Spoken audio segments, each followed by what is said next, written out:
division. He's won 7 of his last 8 fights, with the last 2 coming by devastating first-round knockout.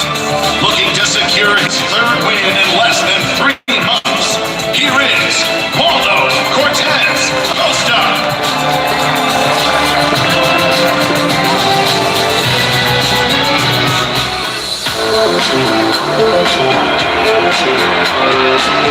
Up next, we have a high-level matchup in the Bantamweight division. To the stage first, he's one of the most explosive finishers at 135 pounds. 5 UFC knockouts has him tied for the 2nd most among active bantamweights. Now he makes his case for a title shot. Please welcome the Kung Fu Kid, Song Yadong. Standing across the octagon, a superstar of the sport who has reached the pinnacle through championship gold. A combination of speed and power that has delivered some of the most memorable knockouts in UFC history. This is the former Bantamweight champion of the world, Sugar Sean O'Malley.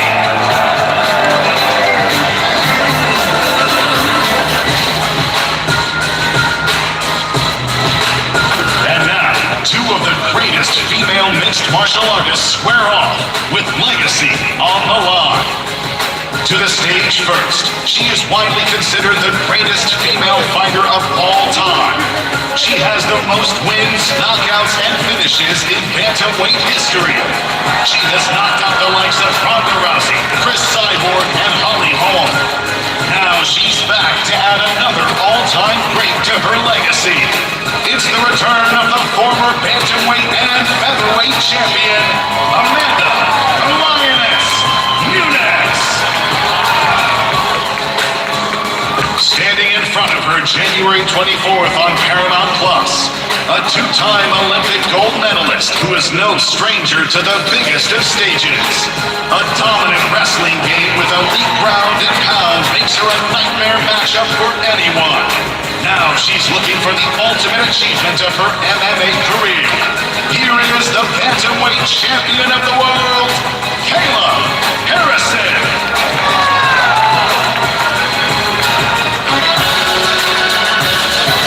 Up next, in a neat lightweight matchup with interim gold on the line.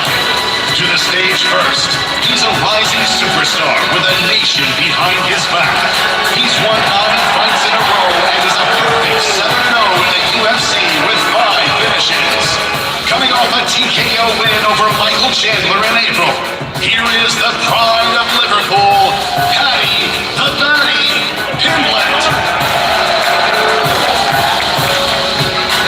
And his opponent, a man who needs no introduction to UFC fans. He's one of the most entertaining fighters the sport has ever seen. He's received post-fight bonuses in all 14 of his UFC fights. Please welcome the former BMF and interim lightweight champion, Justin the Highlight Gaethje.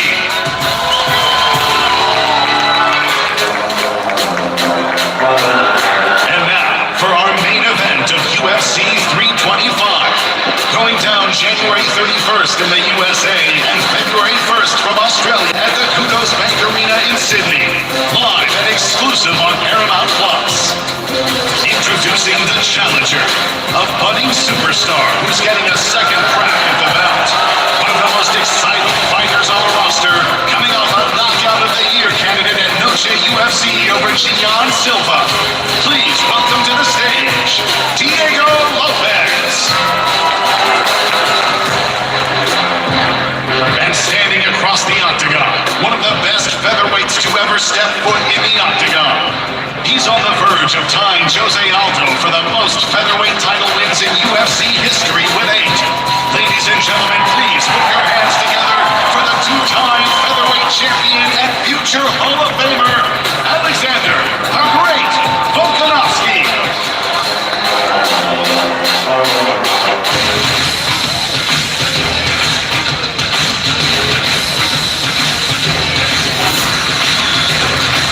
Well, ladies and gentlemen, thank you all for being here for the press conference, but we are not quite done yet. You may see some empty chairs up here.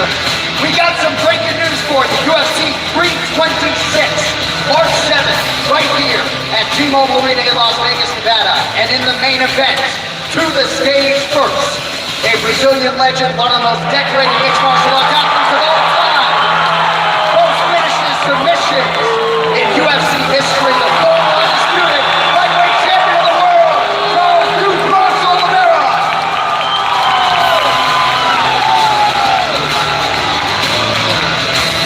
And on March 7th, he will challenge for the BMF title against a Hawaiian warrior who has been on top of the fight game for years. He has landed a UFC record 3,600 strikes, over 1,000 more than any fighter. Ladies and gentlemen, the BMF champ, Max Wes Holloway.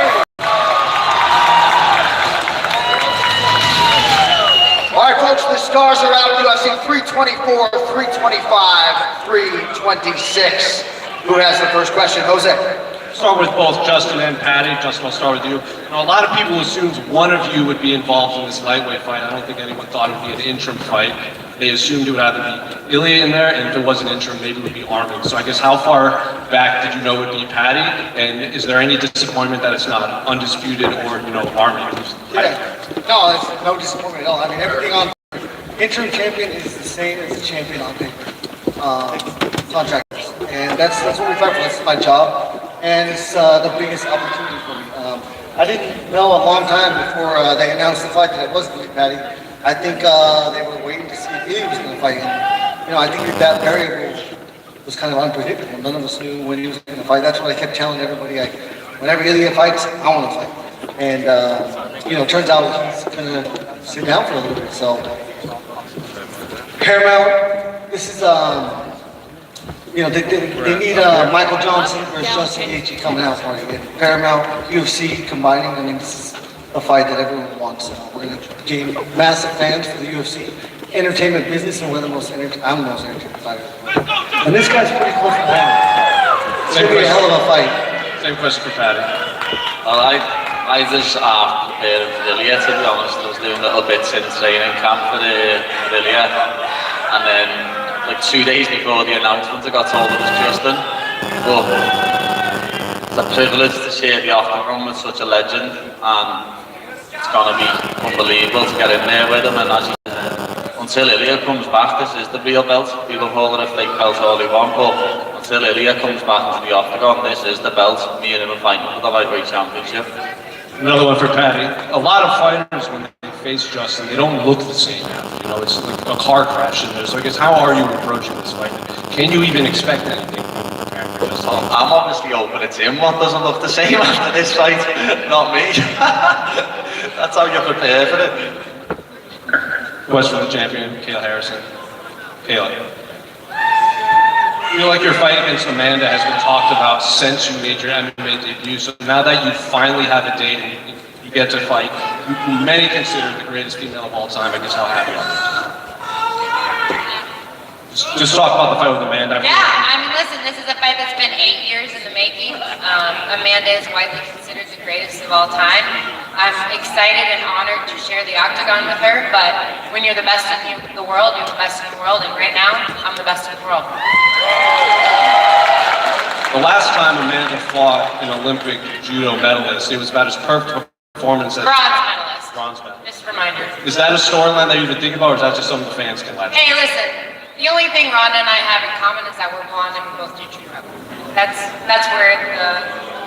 where it starts and stops. I'm a completely different fighter, I'm a completely different person, and on January 24th, I'm gonna go out and You are the reigning champion, but Amanda has her 2 belts in front of her. Do you care about that at all, or we just... I love it. Does that mean I get 3 belts? What's that mean? Similar question for Amanda. It's been a while since we last saw you. I guess, what do you make of her as a champion and her reign? And I think a lot of people have been talking about this fight since Amanda made her pro debut. I think it's great, I feel like we want to fight the best in this division. And I pretty much, when I left the division, I have nobody. I pretty much cleaned both divisions. So when I saw Kayla with the belt, that was like, fired me up.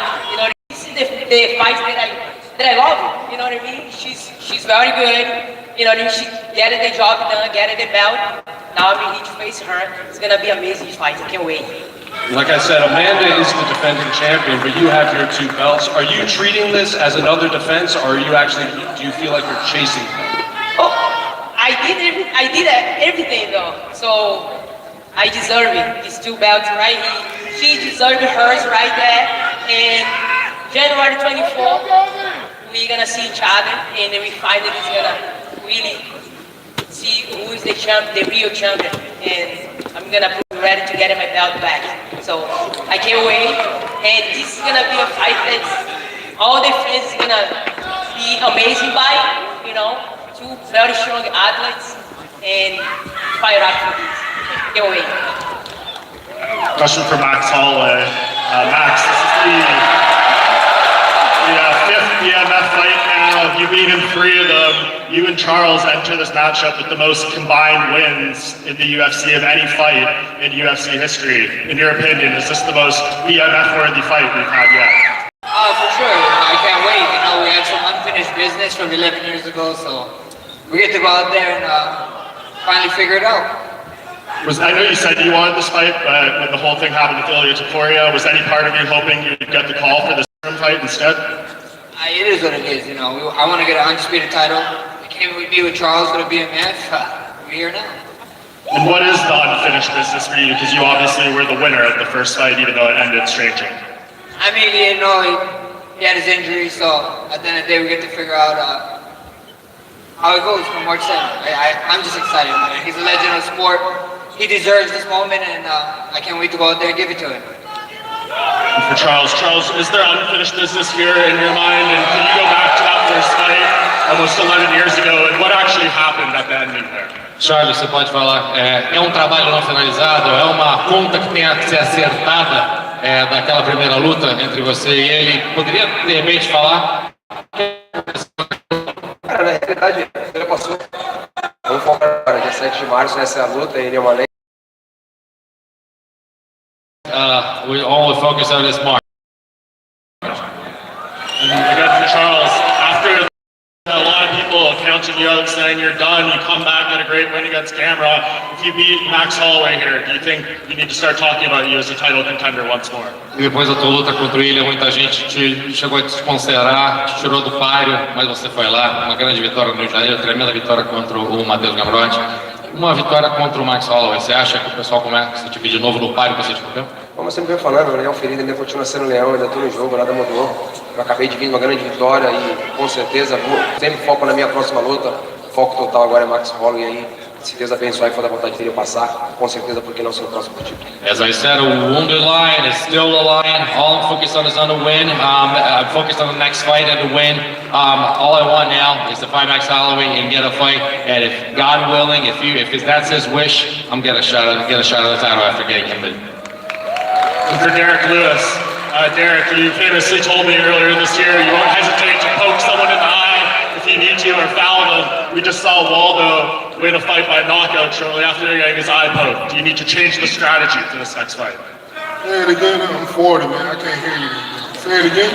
We saw Waldo fight through an eye poke in a recent fight and knock the guy out. I know you told me you poke someone in the eye if you need to. Do you need to change the strategy for this fight? Fuck all that. I'm shit. If I feel like I'm poking him in the eye, hit him in the nuts, anything, get that win. So we try to train all that. Do you think you're back to another title shot at heavyweight if you win this fight, Derek? Say it again. Are you back to a title shot with a win here? Shit, it's whatever UFC wants. If the people want it, then that's what we're gonna get. And what about you, Waldo? Do you believe if you knock out the KO King, Derek Lewis, the title shot at heavyweight is yours? Y Waldo, y si lo noqueas, ¿crees que va a ser el próximo para la pelea para el cinturón? Todo el mundo ya ha visto lo que he hecho. Estoy listo para el title después de esta pelea y lo pienso derrotar y finalizar en el primer round. Listen, everyone has seen what I'm doing. I do think I deserve the title after this fight. Listen, I'm ready to knock him out in the first round too. Just last week. Fuck man, hell no, give me some. Motherfucker ain't knocking me out. I guarantee you, first exchange, man. Hey, you know there's been a lot of conspiracy going on in UFC and the sports world. So you better place your bet on me. First exchange, I'm knocking him out. Le dijo, en el primer intercambio vas a sentir el poder, el primer intercambio te va a noquear. ¿Qué ves? He need to know, it's my prime now. NBC, what is the power? What is the real Aries, the fucking knockout inside the ring in the United 24? What do you say? You're going to see his real power inside the octagon on January 24th. He said he's in his prime now. I still don't understand, but all right. Just lastly for Justin Gaethje, Justin, I know the last time you won that interim belt, you threw it on the ground in the cage, says it wasn't the priority for you. Do you have different feelings towards it this time and what it could mean at this point in your career? Yeah, I mean, it wasn't that it wasn't the priority. It was that I knew Khabib was next, and if I was going to sit there and think that I was any kind of champion with that belt, with Khabib being next, I think I was, going to be foolish. I needed that mindset to prepare for that fight, and he beat me. And but ultimately, like I said, this gets us paid as a champion, and it definitely gives me the chance to fight Ilya. I want to fight Ilya. I want to play spoiler just like I did with Khabib and Tony. I'm going to fuck this up for everybody, and there's going to be no Paddy and Ilya. I'm going to do the same thing I did for that fight, and then I'm going to fight Ilya on the White House card that he's ready to fight again. Let's see what he's ready again. Question for Alex Volkanovski.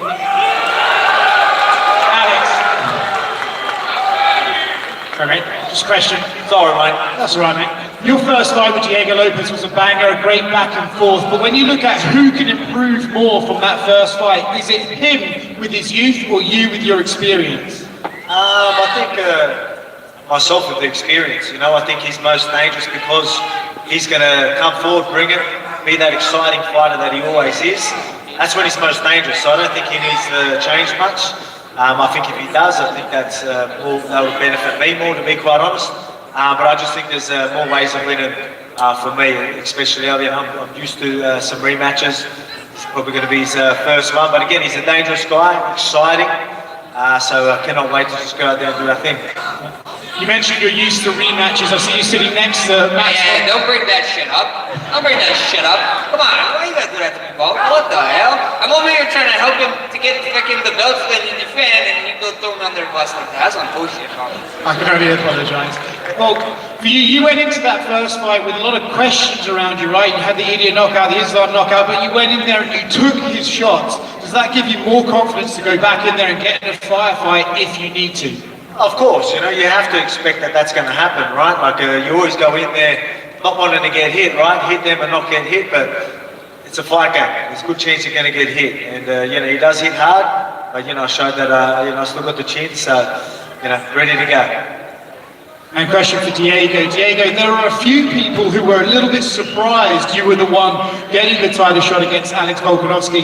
What do you have to say to those critics, and how excited are you to get this opportunity from the UFC? Para a galera que ficou surpresa com a chance que você teve de enfrentar o Volkanovski de novo, o que você tem para dizer pro pessoal que ficaram surpresos que foi você o escolhido para lutar com ele? It was a close fight the first time round, but Alex did come away the victor. How do you go out there and win this fight? What do you have to change? Tremenda de uma luta, mas ele saiu vencedor da última luta. O que você acha que você tem que mudar para sair vitorioso dessa vez? After this fight with Volka, I learned a lot about this fight.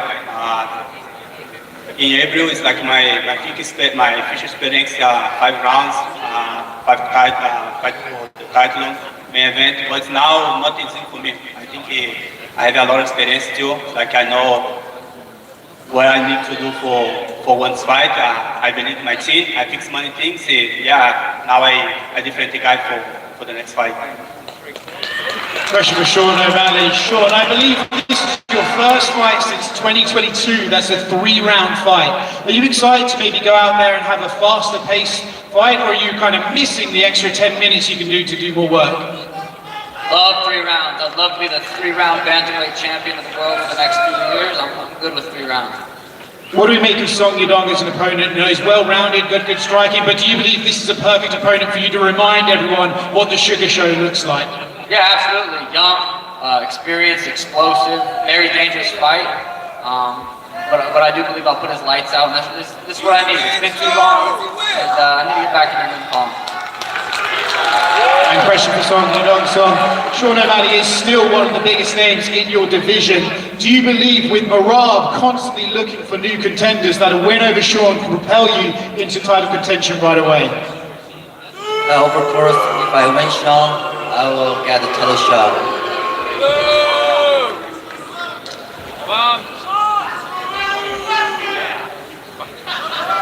Who's got the next question? Anybody? Last call. 有人还有其他的问题吗？ All right, well, if we do, no, we do. I'm sorry. Go ahead, sir. Question for Volk. Volk, we know your question for Volk. Yeah. We know you're always ready to defend your title or fight whoever. Wait, where are we? Where are we? Up there. Sorry, mate. Oh, you're good, you're good. We know you're always ready to defend your title against whoever they put in front of you. If this goes your way in Australia, what is left on your list to accomplish this? Sorry, I missed that. Say that again, Ben. I said you're What's always next? ready. Yeah, what's left on your list? Well, and obviously got a tough challenge ahead of me, but yeah, we've got plenty of guys lining up. They're all, calling the name, all wanted that shot. I'm expecting to go out there, set a statement, and we'll see if they really want it, because I'll be ready to get back in there and take on whoever it is. Whoever the UFC says, let's do it. I'm a pretty easy guy to understand. Whoever they put in front of me, let's go. Question for Sean O'Malley. We see you're back with the colorful hair. What prompted that decision? What can the fans expect from you moving forward? I don't know, dude. It just sometimes it's colored, sometimes not. I don't really put too much thought into it. But yeah, this sugar show is coming back January. Let's go. I need a KO. I need a KO bad. Question for Paddy Pimbelett. We know Justin has been in some absolute wars throughout his whole career, even before the UFC. What do you expect from him going into this one, and how do you expect, how do you see him if he goes into a brawl type of fight here? I expect a war, obviously. Justin Gaethje's one of my favourite fighters to watch. He's your favourite fighter's favourite fighter, and it's going to be a pleasure to get in there with him. I'd love to have a brawl for 5 rounds. As he said, in there's Michael Johnson, how he introduced himself to the UFC. I'd love to have a fight like that, but I don't think it'll pan out that way. But let's see what happens. Hopefully, I'm getting a performance bonus and a fight of the night bonus. Thank you, sir. Gentleman in the blue hat, go ahead. Hello, Gilbert from the Casuals MMA. My question is from Max Holloway. My Instagram feed has been a lot of clips of you diabolically murdering people on Arc Raiders. Will you be playing more of that after the fight, or are you going to just stop? No, I'm probably going to have to stop playing Arc Raiders, but the game is making me crash out. Guys stealing my shit and pissing me off, so I probably have to stay away from that. I mean, you seem angry. Maybe you should keep playing that. No. I don't have to be angry, but I need to be calm. If I do angry, I might make a mistake in there. All right, second question for Paddy. You have some of the best nicknames for people. You've got Sausage, you've got Chorizo. What are you going to nickname Justin Gaethje? Nothing. He's just it. That was easy. Gay cheese. Nah, I'm not going to make that stupid mistake James Vick did and call him Homer Simpson and get knocked the fuck out. So, to me, he's a legend, lad, and I'm not going to disrespect him. Simple as that. And then final question for Derek Lewis. We all want to know, how are you celebrating with your wife after the fight? In detail. Do we really all want to know that now? Shit, you already know I'm busting them guts up. Oh! And that I am done. Back over here, sir. Go ahead. All right. My question is for Walter Cortez Acosta. Domi. ¿Cómo está, mano? Mi nombre es Ricky Rican. Y quiero saber cuál es tu plan de juego contra Derek Lewis, un hombre que tienes los más knockouts en UFC. What is your game plan against Derek Lewis, the record holder for more knockouts in the history of the UFC? Le quiero dar, una vez que tengo que ver lo que trae, no sé lo que va a traer. Segundo, como siempre. Listen, I have to see what he brings. I don't know what he's going to bring on that day. I have to be very aware of what he brings to the table and get ready to knock his head out. All right. My next question is for Derek Lewis. So I'm trying to help gain more Latino UFC fans. With that being said, can you say something in Spanish for the Latino community? Cállate, puto. There you go, thank you. Thank you, sir. All right, thank you all for coming out. Do we have one more? Got one more? Real quick, my man, go ahead. I'm Nick from the Casuals. This question's for Song Yadong. We've seen you train with J-Flow Judo. Are we going to see you do some judo in this fight against Sean O'Malley? Oh, of course, you will see, you guys will see the skills. Very good. I like J-Flow. All right, thank you guys all for being here. We are going to show you all of our Q1 dates and locations for all of the shows in 2026 through the end of March. And then we're going to clear the stage, square off the athletes. Don't forget weigh-in coming up top of the hour.